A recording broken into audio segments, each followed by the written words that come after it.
Hindi tayo mga guys pabaya sa ato nubra, pero kayo adlaw, siyempre pabayaan ta hindi mo naton. Pati joke lang mga guys ha. So mga morning sa inyo mga guys, no? Siyempre, pakita mo na natin sa inyo ang aton bike na kakayuhin. Aba. Yung pabayaan yun sa animal ya. Sige lang ah. Kaya na rin mga guys kayuhon. So balikan kulang mga guys. Ang problema gali da sos. Ay, ambot na lang gid ah. Namuna mo. Nakita nyo naman nagalabaw ang pulse siya. Tapos flat ang rida. And then, wala na break pa doon.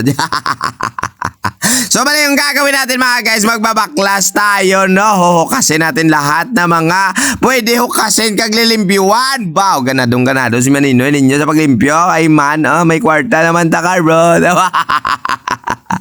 Ayun di puta.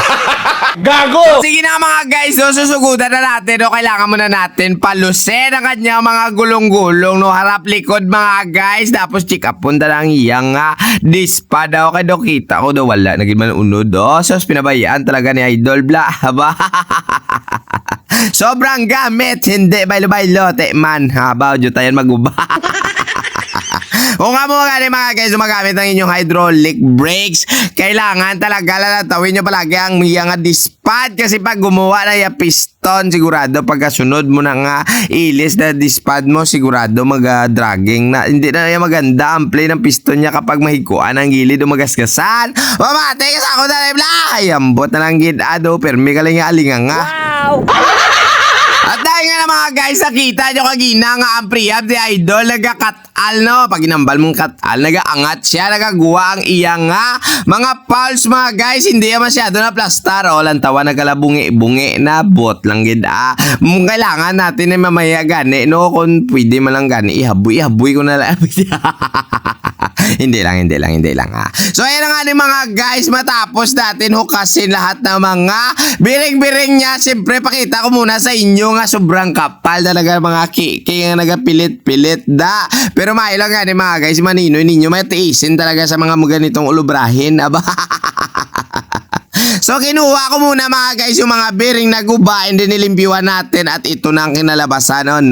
Wow, perfect na yung head parts bearing mga guys, binailuhan talaga natin kasi hindi ako makatiis. Nagkalahulog-hulog ng mga bulitas ya, aging balik panila sang una at isubong kayo hunta haba.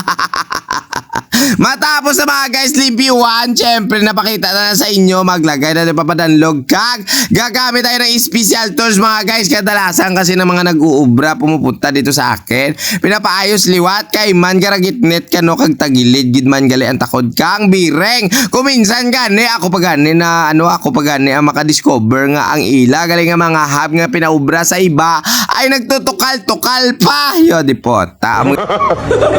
Nakita nyo naman mga guys, sobra talagang nipis na kanyang dispad at syempre nakita nyo man nga gindrain na to ng iyang wheel, no? Wow, grabe, medyo maitom-itom na gidman, no? Tapos, eto na mga guys, finally natapos na rin natin ang ating gawain, no? Ganyan tayo mag-ubra, no? Hindi talaga natin susukuan kung hindi maglimpyo, tsura na, bawa.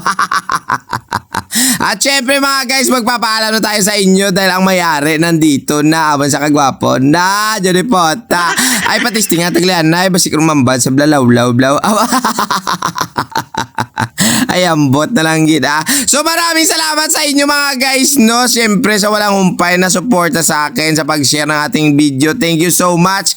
Hanggang dito na lang tayo mga guys dahil si Idol bumalik na at sabi niya okay na raw. Thank you so much, Dol. God bless. Yan pa.